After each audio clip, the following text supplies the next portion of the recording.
Baiklah pemirsa, saat ini kita sudah terhubung bersama Kepala Balai Pengelola Transportasi Darat BPTD Kelas 2 Sumatera Selatan, Bapak Durhadi Ugul Wibowo untuk membahas terkait mobilitas transportasi pada akhir tahun.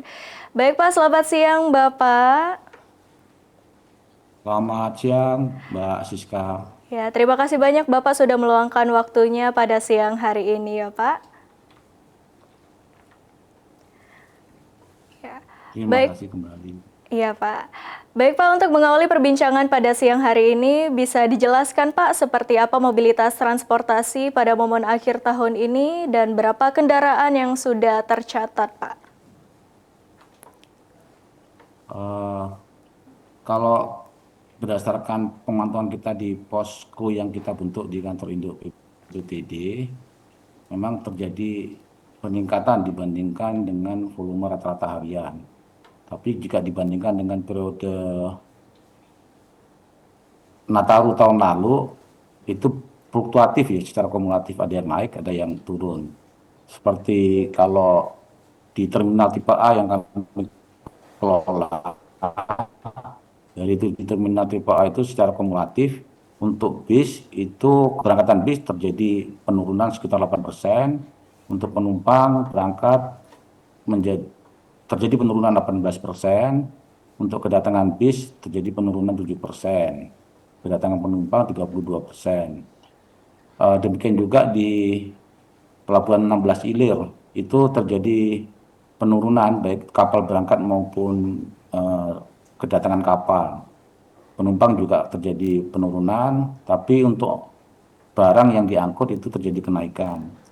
Kalau di Pelabuhan Tanjung Api-Api itu terjadi kenaikan penumpang yang dari arah Tanjung Api-Api ke Bangka, tapi terjadi penurunan 2% dari Bangka ke Tanjung Api-Api. Yang berangkat naik hampir 13%. Untuk kendaraan itu terjadi kenaikan 14,9%. Untuk kedatangannya juga terjadi kenaikan 4,2%. Seperti itu, Mbak. Oke, baik Pak, untuk bagaimana kesiapan BPTD kelas 2 Sumatera Selatan dalam menghadapi lonjakan penumpang pada libur akhir tahun ini Pak? Kesiapan yang sudah kami lakukan untuk menghadapi lonjakan pergerakan baik itu penumpang, kendaraan maupun kapal ya. Itu kami yang pertama sudah melakukan analisa evaluasi terhadap penyelenggaraan angkutan Natal dan Tahun Baru 3 tahun sebelumnya, Mbak. Itu 2022, 2023, 2024. Kemudian berdasarkan analisa evaluasi itu kami melakukan menghitung proyeksi prediksi kenaikan volume penumpang, volume kendaraan maupun trip baik itu di terminal tipe A maupun di pelabuhan baik di Pelabuhan Tanjung Api-Api di Sinti maupun di 16 Ilir. Kemudian kami juga melakukan rencana pola operasi terutama penjadwalan terhadap kendaraan angkutan umum. Kemudian kami menyiapkan sarana prasarana dalam penyelenggaraan angkutan Nataru dalam rangka memastikan beroperasinya seluruh fasilitas untuk menghadapi Nataru. Kami juga menyiapkan pos pelayanan, pos pemantauan, juga posko yang ada di kantor induk BPTD. Pos-pos itu kami bentuk di semua simpul transportasi yang kami kelola, yaitu di 7 terminal tipe A, di 3 jembatan timbang, dan di 3 pelabuhan. Pelabuhan Tanjung Api-Api, Seri Menanti, dan di Pelabuhan Karangbaru. Kemudian kami juga memastikan terpenuhinya aspek keselamatan dan keamanan dengan melakukan ram cek terhadap kendaraan angkutan umum yaitu bis. Kami juga melakukan survei terhadap pemenuhan standar pelayanan yang minimal di semua moda yang menjadi kewenangan kami. Kemudian kami juga mengoptimalkan penempatan petugas di masing-masing simpul. Kami juga menyiapkan SOP, kemudian kami juga aktif melakukan koordinasi, komunikasi, kolaborasi kepentingan. Kemudian kami juga mengidentifikasi titik-titik kemacetan dan kami juga menghimbau kepada teman-teman kami yang ada di lapangan untuk terus memantau, memonitoring cuaca dan bila perlu menyampaikan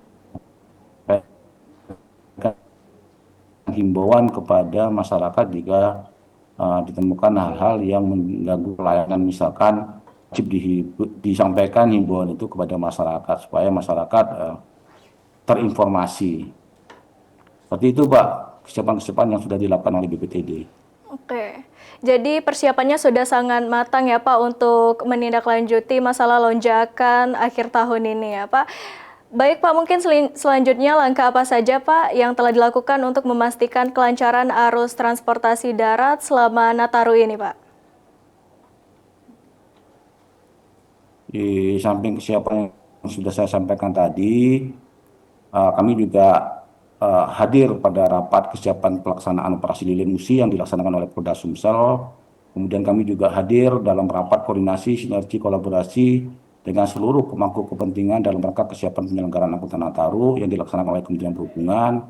Kami juga menghadiri rapat kesiapan Nataru di Gria Agung bersama Bapak Gubernur Sumsel.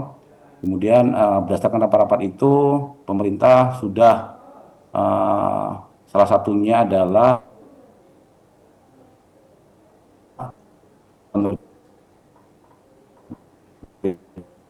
memberikan surat keputusan bersama lalu lintas Polri, di mana di dalam SKB tentang pengaturan lalu lintas jalan dan penyeberangan selama masa angkutan Nataru itu dilakukan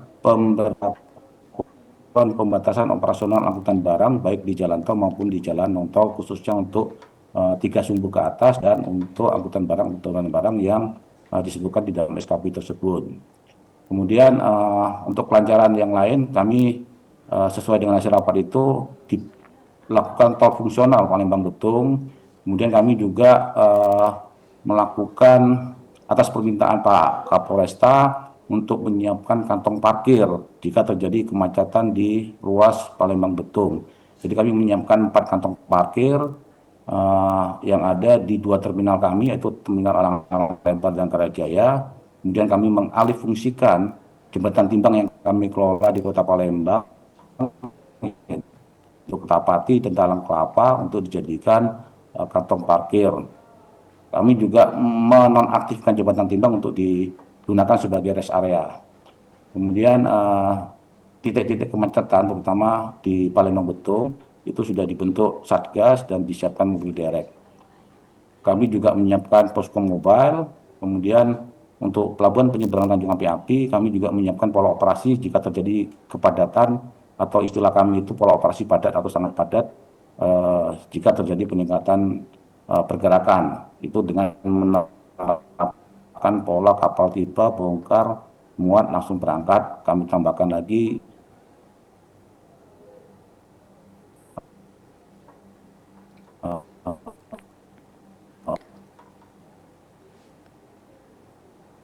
Oke, baik Pak, kalau boleh tahu lebih jelas lagi Pak, kapan sih Pak puncak lonjakan transportasi terjadi pada arus mudik tahun baru Pak?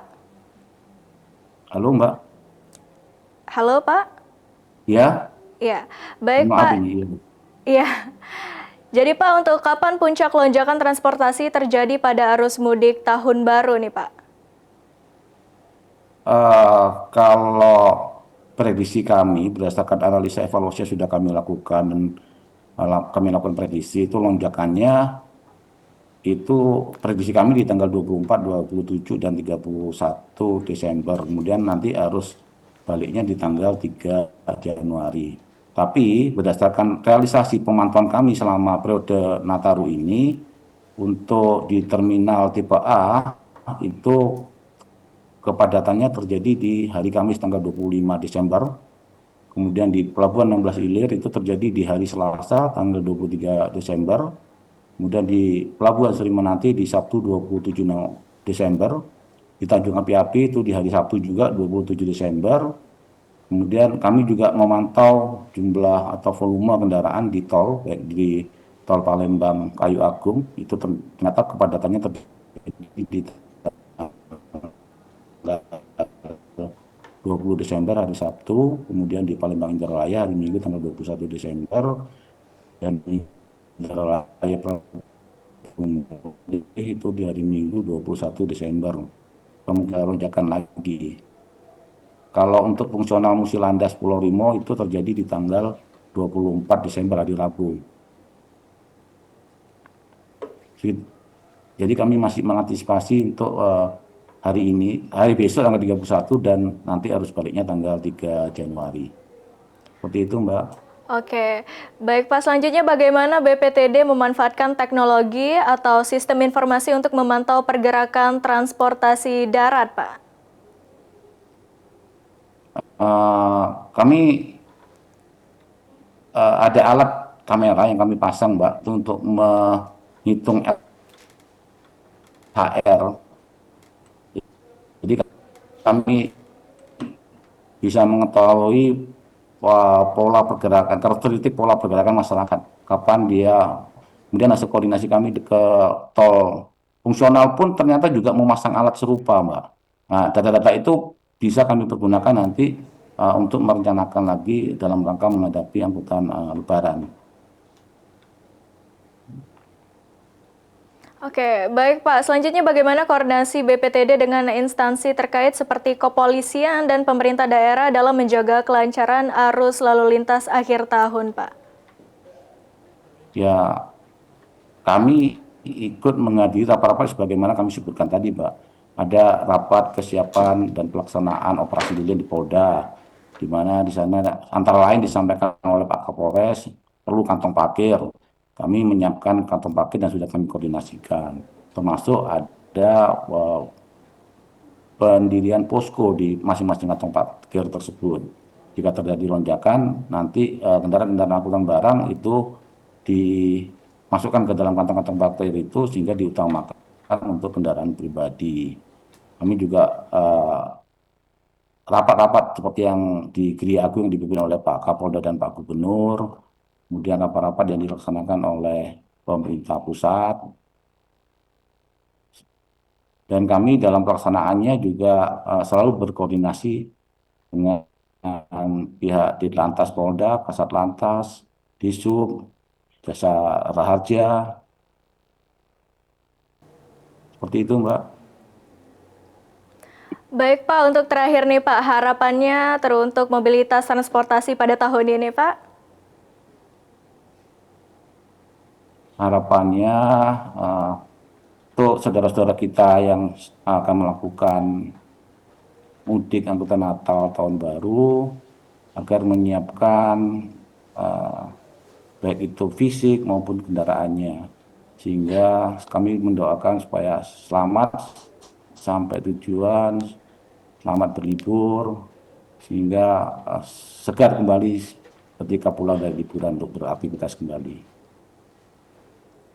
Oke, baik Pak Nurhadi, Kepala Balai Pengelola Transportasi Darat BPTD Kelas 2 Sumatera Selatan. Terima kasih atas bincang-bincang terkait mobilitas transportasi pada akhir tahun ini. Semoga para pemudik bisa mematuhi aturan lalu lintas serta selamat sampai tujuan.